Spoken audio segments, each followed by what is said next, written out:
As based question. सबसे पहले अगर हम लोग एज बेस्ड क्वेश्चन देखते हैं तो उसमें 3 चीज़ जानना होता है। मान लो ये लल्ली है, कौन है ये है लल्ली, हाँ। इसका क्या देखेंगे, 3 चीज़। ये लल्ली है, इससे पहले इसका एज क्या होगा, जो पहले होगा उसको बोलेंगे पूर्व, जो अभी चल रहा है इसको बोलेंगे वर्तमान। उसके बाद अब बाद वाली जो एज आएगी इसको बोलेंगे क्या, बाद। क्या बोलेंगे, बाद, या इसी को करते हैं फ्यूचर। फ्यूचर ये क्या हो गया इसका, प्रेजेंट, ठीक। और ये जो होता है पास्ट, पास्ट होता है, ठीक। चूँकि हम लोग देखते हैं किसी भी, मान लिया जाए अभी जो एज है तो वो हो गया वर्तमान। इससे पहले जो था, मान लिया जाए ये क्या है, लल्लू है, लल्लू है। ये लल्लू का अभी वर्तमान एज होगा 5 साल। इससे कहेगा कि 2 वर्ष पहले, 2 वर्ष पहले की अगर हम बात करें तो ये 3 वर्ष का होगा, है ना। तो इनको पूछ लेगा कि अब 3 वर्ष बाद इसकी आयु क्या होगी, तो इसका आयु क्या हो सकता है, 8 वर्ष 3 वर्ष बाद। तो हम यहाँ देखेंगे मेन 3 चीज़ पे फोकस करने पे, कितने, 3 चीज़ पे।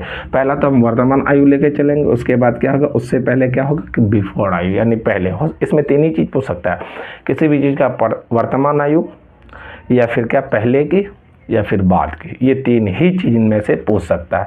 इन तीनों में से अगर हम देखेंगे, इसका चाहे तो 2 चीज़, एक चीज़ दिया हुआ रहेगा, किसी एक पे दिया हुआ रहेगा तो वर्तमान पूछ सकता है, अगर वर्तमान दिया हुआ तो पहले पूछ सकता है, हो सकता है कहीं बाद दे दे, है ना।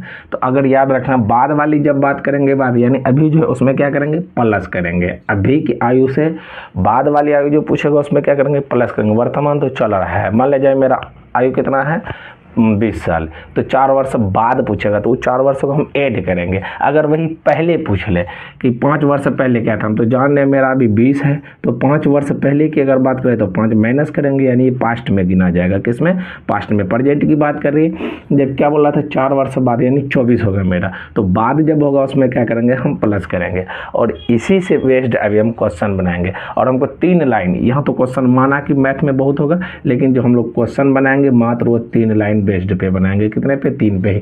यही 3 भी जो ऊपर वाला होगा उसको बोलेंगे क्या, बाद। बाद बोले तो इसमें प्लस करेंगे। वर्तमान की बात अभी करेंगे, वर्तमान जो चल रहा है, ठीक। उसके बाद पहले की जो बात करेंगे, किसका, पूर्व। पूर्व में हम लोग माइनस करेंगे, वर्तमान जो अभी है और बाद वो जोड़ेंगे, ठीक। अब अभी इसके बेस्ड पे हम लोग क्वेश्चन में मेन यही 3 लाइन पे फोकस करना है। इसी 3 लाइन को देखते हुए काम करना है। जो भी काम होगा यही 3 लाइन पे होगा। अभी हम लोग देखते हैं इस पे एक क्वेश्चन, उसके बाद फिर डिस्कस करेंगे उसके आगे। अभी की वर्तमान आयु का अनुपात क्रमशः 4:5 है, ठीक। 5 वर्ष बाद, फिर हम वही बात कर रहे हैं, लाइन पे चलेंगे। 5 वर्ष बाद यानी बाद बोले हैं, प्लस होगा, वर्ष बाद या आयु का अनुपात क्रमशः 4:5 हो जाएगा। तो पूछ रहा है ए की वर्तमान आयु क्या होगी। कोई बात नहीं, चलो हम लोग फिर वही करते हैं, बताए थे 3 लाइन खींचो, 3 लाइन। ये आपको मालूम था बात की बात कर रहा है। उसके बाद ये क्या है, वर्तमान की बात कर रहा है, ये वर्तमान है। और ये क्या था, पूर्व यानी पहले की बात। बस इसी 3 पे कॉन्सेप्ट अपनाना और कुछ नहीं। मैं यहाँ देखिए, मैं खुद जानता हूँ ये रेशियो में दिया है। जब भी रेशियो में दिया हुआ है तो हम लोग x मान मानते हैं। क्या मानते हैं, माना। तो कह रहा है a तथा b, तो मानो ये a है, ये b है। इसकी वर्तमान आयु की बात कर रहे हैं कि वर्तमान आयु, तो यहाँ 4x और यहाँ क्या है, 5x। कोई दिक्कत, 4x और 5x।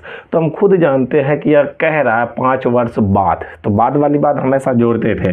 तो 4x + 5, उसके बाद क्या कह रहा कि 5x + 5, 5x + 5। अब कुछ नहीं, क्वेश्चन हो गया ये समाप्त, और कुछ नहीं देखना है।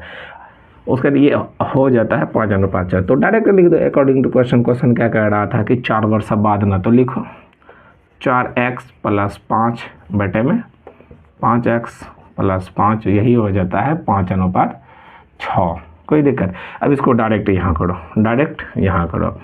तो ये हो गया 6 चौके 24, 6 चौके 24x + 6 पंचे 30 बराबर बचे 25x + 25, ठीक। अब देखो 24x है, इसको उधर भेजो और उसको इधर। 24 एक्स इस साइड प्लस में है तो साइड जाके माइनस होगा, 24 में से 25 चले गया तो सिर्फ बचा एक्स। और देखो जब इसको उधर भेजे तो जाके माइनस हुआ तो वो इधर आएगा, तो ये डीट ये माइनस हो जाएगा, तो 30 में से 25 चले जाएगा, बचेगा 5। तो एक्स का मान बोला कितना 5। अब देखेंगे क्या बोला था कि इसकी वर्तमान आयु, किसकी ए की, तो ए की वर्तमान आयु है 4x, वर्तमान आयु क्या है 4x, तो क्या है ए की वर्तमान आयु 4x, यानी 4 गुना 5 बराबर 20। ये हो गया आपका आंसर। समझे। सबसे बड़ी बात